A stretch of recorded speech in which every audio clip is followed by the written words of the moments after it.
Hola, ¿qué tal? ¿Cómo están? Bienvenidos a una nueva sesión de clases relacionadas con la asignatura Derechos Humanos y Derecho Internacional Público, parte 2. Mi nombre como profesor autor de la asignatura es Fernando Casado y hoy en la unidad 3 nos vamos a centrar en estudiar una parte que todavía no hemos abordado, que sería los sistemas regionales de protección de los derechos humanos. Hemos visto hasta ahora una parte general en la primera unidad. En la segunda unidad hemos visto la parte concerniente al sistema universal o de las Naciones Unidas y ahora nos vamos a centrar en los sistemas regionales. En concreto, nosotros abordamos en las 4 semanas que dura esta unidad tres distintos sistemas regionales de protección de los derechos humanos. Las 2 primeras semanas están dedicados al sistema establecido en el marco de la Organización de Estados Americanos, porque Ecuador se sitúa dentro de ese marco regional de protección de derechos humanos, y en las sesiones 3 y 4 nos vamos a dedicar a ver de una forma pues, más superficial el sistema europeo de derechos humanos y el sistema africano de derechos humanos. La intención es tener una visión holística, una visión general de cuáles son los distintos sistemas de protección y más o menos cuál ha sido su desarrollo hasta ahora. En este sentido, entonces, hay que celebrar que el sistema investido por la Organización de Estados Americanos, bueno, pues tiene sus raíces, yo creo que en los intentos de integración regional que ya se venían produciendo desde el Congreso Anfictiónico de Panamá que había promocionado Bolívar, ¿no? Recordemos que como parte de los próceres en América Latina, Bolívar quizás y las ideas bolivarianas pues fueron las que más impulsaron una integración a nivel regional. Desgraciadamente, lo que habían sido las antiguas repúblicas, las antiguas colonias españolas, nunca una vez independizadas en distintas repúblicas, consiguieron aglutinarse en una región fuerte. Entonces, en ese sentido, la Organización de Estados Americanos es un sistema de integración regional que viene a tratar, aunque creo que de una forma pues, bastante deficitaria, a retomar esa idea de integración. Una idea de integración que además pues, viene de alguna manera también truncada en el sentido de que la Organización de Estados Americanos está también muy vinculada o muy controlada por lo que sería el país más hegemónico de la región, que serían los Estados Unidos. Pues bien, en este sentido se genera todo un sistema de protección de derechos humanos en el marco de la Organización de Estados Americanos con la intención de llevar un sistema alternativo, paralelo al propio de las Naciones Unidas. Hay que tener en cuenta que la Carta Fundacional de la OEA y posteriormente la Carta Americana de Derechos del Hombre pues es incluso anterior al de por unos meses al de la propia Declaración de los Derechos Humanos. Aunque si veis todavía, por ejemplo, en la Carta de los Derechos del Hombre americana se utiliza la palabra hombre como significado o como para sinónimo de ser humano. Esto tiene que ver también con el hecho de que todavía no ha habido una transformación de ciertos términos que tienen una gran carga machista, como podemos también apreciar. Lo interesante es que a partir de aquí pues, se inicia todo un proceso de desarrollo de distintos tratados de carácter internacional que van a tener un importante calado en materia de protección de derechos humanos. Después, en la evolución que va a tener el sistema, aparece a finales de los años 60 la Comisión Interamericana de Derechos Humanos, que es, como hoy en día sabemos, un organismo que estará vinculado también a esta protección de derechos humanos. De nuevo, un organismo que ha tenido también desde algunas perspectivas pues, muchas observaciones, entre ellas pues, por manifestar un cierto sesgo. Pero posteriormente es la propia Comisión Interamericana la que va a tener en sus manos el mayor proyecto en cuanto a protección de derechos humanos, que va a ser la Convención Americana sobre Derechos Humanos, que es, al igual que lo eran los pactos internacionales de derechos civiles y políticos y de derechos económicos, sociales y culturales en el ámbito de las Naciones Unidas, un instrumento legal valiosísimo para la protección de los derechos humanos. Al igual que ocurre también en el sistema ONU, la preponderancia, como podéis observar, se le va a dar siempre, o el mayor peso se le va a dar siempre a los derechos civiles y políticos. Y la Convención Americana sobre Derechos Humanos no es una excepción. También es un instrumento legal que se aboca sobre todo a la protección de los derechos de carácter civil y político. Esto siempre en detrimento de lo que va a ser la protección de los derechos económicos, sociales y culturales. Es interesante también tener en cuenta que en el sistema americano de derechos humanos finalmente esta Comisión Interamericana se ha erigido, como ha ocurrido también en el resto de los sistemas regionales, en una especie de filtro para establecer de las peticiones o causas individuales cuáles son las que finalmente van a ir al sistema de la Corte Interamericana, que se genera después de la entrada en vigor de la Convención Americana sobre Derechos Humanos, y cuáles no. Esto también pues, ha sido bastante discutido en el sentido de que este organismo pues está, por ejemplo, su sede en Estados Unidos, cuando los propios Estados Unidos no son, por ejemplo, parte de la Convención Americana de Derechos Humanos porque no han ratificado ese instrumento legal, como es parte también de la tradición de los Estados Unidos de no vincularse demasiado con tratados internacionales foráneos, ¿no? Bien, a partir de este momento entonces y la entrada en vigor de esta convención y posteriormente algunos protocolos y otros tratados internacionales, se va ejerciendo, se va tejiendo, se va desarrollando todo lo que van a ser el sistema de protección de los derechos humanos. Tenemos que tener en cuenta que los ciudadanos de Ecuador, ya que Ecuador ha ratificado este tratado internacional, podrán llevar a cabo, después del cumplimiento de una serie de requisitos, demandas ante este organismo. Lo más básico que hay que tener en cuenta es que en el procedimiento pues es importante siempre haber agotado la vía interna para la solución de ciertos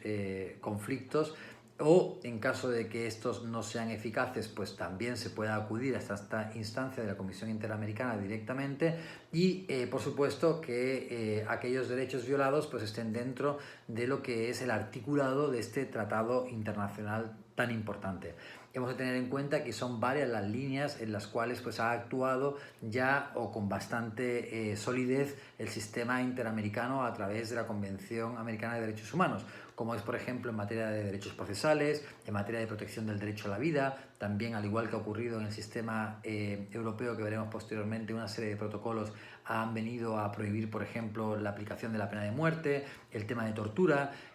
y otros derechos de carácter civil y político, como el derecho a la libertad de expresión, han sido ampliamente desarrollados. Incluso también en años más recientes el Sistema Interamericano de Protección y la Corte Interamericana pues también ha dictado distintas sentencias, por ejemplo, en materia de derechos indígenas, interpretando de acuerdo a los artículos que aparecen en la Convención Americana pues una serie de derechos que incluso no estarían expresamente establecidos en el texto de la Convención Americana. Sin embargo, todavía se echan falta, aunque la más reciente jurisprudencia también ha hecho uso de derechos de carácter civil y de carácter económico, social y cultural, pues haría falta un mayor desarrollo, porque además es solamente un artículo, el artículo 26 de la Convención Americana, la que de manera muy general establece estos derechos. Pero aún así, como hay un artículo que de manera general establece la posibilidad de aplicar y proteger a los derechos de carácter social, económico y cultural, pues sería una deuda pendiente por parte de los magistrados de la Corte Interamericana poder desarrollar esta jurisprudencia. En ese sentido, lo que está haciendo también la Corte Interamericana en los últimos años es algo parecido a lo que ha hecho la europea, y con eso ya voy hablando del Sistema Europeo de Derechos Humanos, que sería la tercera semana en la que se va a abordar este tema, que es un poco ir interpretando como si fuera un texto vivo la Convención Americana sobre Derechos Humanos, porque obviamente al haber sido textos, en el caso concreto de la Convención Americana de Derechos Humanos, de una data pues ya bastante vieja, en el sentido de que tiene 50 años en vigor, pues normalmente lo que ocurre es que las sociedades van evolucionando, pero claro, los textos legales son textos fijos, es decir, una vez escrito, aprobado, entrado en vigor, el tratado internacional no evoluciona en su texto literal. Por eso la interpretación y la adaptación a la realidad y a los nuevos tiempos por parte de los magistrados es una tarea muy importante para ir incluyendo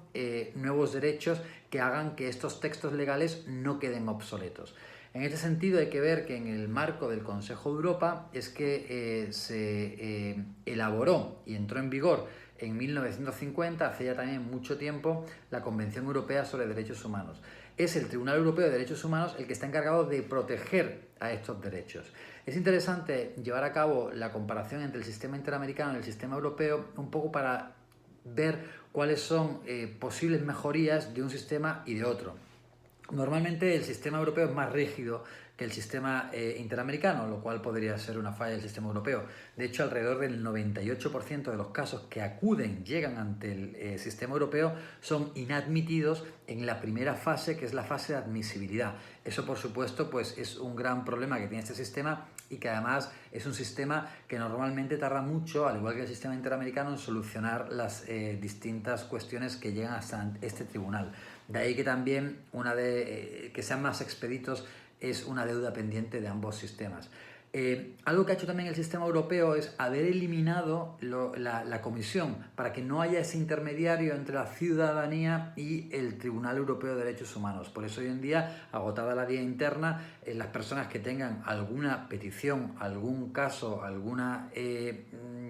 demanda que llevar a cabo después de haber agotado la vía interna, pues lo harían directamente ante el Tribunal Europeo de Derechos Humanos. Eso, por ejemplo, es también una reforma que desde muchas perspectivas se ha solicitado en el sistema interamericano para agilizarlo y para mejorarlo y para modernizarlo, ¿no? Otro tema importante que hay que tener muy en cuenta a la hora de analizar o comparar ambos sistemas es que, por ejemplo, el sistema europeo es todavía mucho más anticuado que el americano, en el sentido en el que el Tratado Internacional es de 1950. Sin embargo, por ejemplo, el Tribunal Europeo también ha ido adaptándose a los tiempos, de ahí que se diga que la Convención Europea es casi que un organismo vivo, porque ha incorporado, por ejemplo, en casos emblemáticos como el caso López Ostra, derechos medioambientales, basados en el derecho, en el artículo 8 de la Convención Europea referido al derecho a la intimidad, que es un poco también lo que veíamos que estaba haciendo. El Tribunal Europeo sería un organismo también, por ejemplo, de carácter permanente, que no ocurre con el sistema interamericano y la Corte Interamericana. Es decir, sesionan de manera permanente, lo cual le da una mayor estabilidad al sistema, y lo cual pues también le da a los magistrados pues una mayor capacidad para poder resolver una mayor cantidad de casos. Esto sería también muy importante para llevarlo a cabo en el sistema interamericano, pues porque obviamente la acumulación de casos es cada vez mayor. Pero claro, para eso hay que tener una asignación de recursos fija, que actualmente no ocurre con la Corte Interamericana. De hecho, también el financiamiento es una de las debilidades del propio sistema interamericano, porque, por ejemplo, gran parte del financiamiento provendría de la propia Unión Europea y de entidades ajenas al propio sistema de protección de derechos humanos, ¿no? Entonces, creemos que esto es importante también para que haya una paulatina sustitución, también necesaria, del sistema de la Comisión como intermediario entre la ciudadanía y la Corte Interamericana. Y como vemos,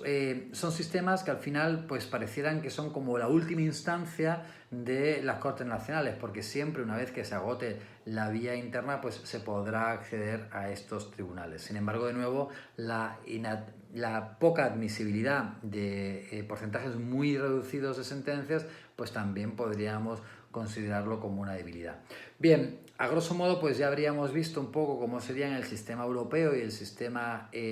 americano. Recordar también que en el caso europeo pues existe una Carta de Derechos Sociales, y que también el Convenio Europeo de Derechos Humanos pues se centra en los derechos de carácter civil y político, aunque, como les comento, pues se han ido incluyendo otro tipo de derechos, y que esto podríamos verlo también como una debilidad. El último de los temas que vamos a abordar en la última de las semanas en las cuales vamos a trabajar, recuerden también que, por ejemplo, va a haber casos prácticos que solucionar en la segunda semana relacionados con el sistema interamericano, tiene que ver con el más moderno de todos, que es la Unión Africana, y cómo la Unión Africana pues también ha llevado a cabo un sistema de protección de derechos humanos. Tengamos en cuenta que este va a ser el más moderno precisamente porque está vinculado a los procesos de independencia de los países africanos respecto de sus colonias. Y mientras que en América Latina pues ese proceso se lleva a cabo mayoritariamente durante el principio del siglo XIX, hasta mediados del siglo XX ese proceso no se dará en el África, ¿no? Un poco también parecido al proceso que se dio más en las colonias del Caribe, ¿no? Colonias vinculadas no tanto a España, sino en el Caribe, vinculadas a Holanda o al Reino Unido o Francia. Entonces, en el caso africano, lo que tenemos que tener en cuenta es que es un sistema que también se basa, hay unos grandes antecedentes, al igual que en Europa, pues tendríamos antecedentes como por ejemplo la Declaración de los Derechos del Hombre y del Ciudadano. En el caso concreto de, por ejemplo, lo que fue el Imperio de Mali, pues existen interesantes antecedentes en materia de derechos humanos, como es la Carta Kurukan Fuga de 1236, que habla, por ejemplo, del derecho a la vida, de la integridad física, y derechos también como el tema de la propiedad, ¿no? Pero tengamos en cuenta que posteriormente el proceso de colonización por parte de las potencias europeas del África en la Conferencia de Berlín entre 1884 y 1885 pues hace que se trunquen ciertos procesos soberanos o ciertos procesos de integración que podrían haberse dado en el África. Y por eso la Unión Africana o la Organización para la Unidad Africana no empieza a establecerse sino hasta la segunda mitad del siglo XX y en concreto en el año 1963. Tenemos que tener en cuenta que debido a que son los procesos de integración y también el desarrollo de tratados internacionales de protección de derechos humanos los más novedosos, esto se va a traducir también en que son los más modernos en cuanto a su articulado. De esta forma, por ejemplo, la Carta Africana sobre los Derechos Humanos y de los Pueblos es interesante porque, por ejemplo, establece la indivisibilidad de todos los derechos humanos y no solamente de los derechos de carácter civil y político. Entonces es un documento legal que tiene también muy en cuenta estas teorías que actualmente están completamente aceptadas, pero que en los años en los que se hizo la Convención Europea sobre Derechos Humanos o en los que se elaboró también la Convención Americana sobre Derechos Humanos no se tenía tan clara, ¿no? Como es la interdependencia, la indivisibilidad de los distintos derechos. Y también por el propio carácter del proceso de solidaridad y de independencia africano se incluyen no solamente derechos de carácter individual, sino también, como lo dice la propia Carta, el derecho de los pueblos. Entonces, en este sentido, pues también es de celebrar el hecho de que desde la Carta Africana pues hay una visión de que no solamente serían derechos individuales, sino que el desarrollo normativo tiene que tener en cuenta también este componente de que los derechos pueden ser también para unas grandes colectividades. A partir de aquí, el sistema africano pues también ha ido desarrollando una gran cantidad de convenios, como también ha ocurrido en el sistema europeo o americano, como ustedes tienen en las distintas lecturas obligatorias y que son importantes tener en cuenta, ¿no? Y que también lo hemos encontrado, por ejemplo, a nivel universal, como por ejemplo las distintas convenciones sobre derechos de los refugiados, sobre derechos del niño y del adolescente, o en el caso concreto, por ejemplo, de la Convención de Bamako sobre desechos peligrosos. Es decir, existen una serie de tratados internacionales que van desarrollando distintos aspectos que son tratados en bastante profundidad. Por último, es importante decir que en el caso africano también existe una Comisión Africana sobre los Derechos Humanos y de los Pueblos que tiene un papel pues, comparable en muchos sentidos al Comité de Derechos Humanos de Naciones Unidas o a la Comisión Interamericana, ¿no? En el ámbito regional, que no en el ámbito europeo porque, como decimos, fue eliminado. Y finalmente, pues debemos de decir que aparte de esa comisión, pues también existe un tribunal africano sobre derechos humanos que también ha ido desarrollando una jurisprudencia en esa corte africana que es vigente, que es el más moderno de todos porque está vigente solamente desde el año 2004 y que actualmente pues no han ratificado todos los países que conforman la Unión Africana, pero que también ha desarrollado una gran jurisprudencia y que además esa jurisprudencia, a diferencia de lo que ha sido la tónica más del Tribunal Europeo y del Tribunal americano, pues también han tenido muy en cuenta esos derechos colectivos o esos derechos de los pueblos, ¿no? Bueno, con esto espero que se haya podido de alguna manera dar una visión muy rápida y muy sucinta de los distintos sistemas regionales de protección de derechos humanos, pero que espero les sirvan como base para afrontar la asignatura y esta unidad 3 con una mayor solvencia. Les agradezco muchísimo la atención, espero que les haya sido de interés, espero que las lecturas seleccionadas les hagan entender y profundizar en todos los temas que tienen que ver con los distintos sistemas regionales de protección y entonces nos veríamos para ya concluir esta asignatura y la segunda parte de esa asignatura en la la unidad número 4, que si lo miramos en comparación o retrospectivamente con lo que ha sido la asignatura de Derechos Humanos y Derecho Internacional Público 1, pues sería casi que la octava unidad. Y ya sería la última, con la cual concluiríamos con este importantísimo bloque en sus estudios de Derecho. Muchísimas gracias y nos estamos viendo próximamente.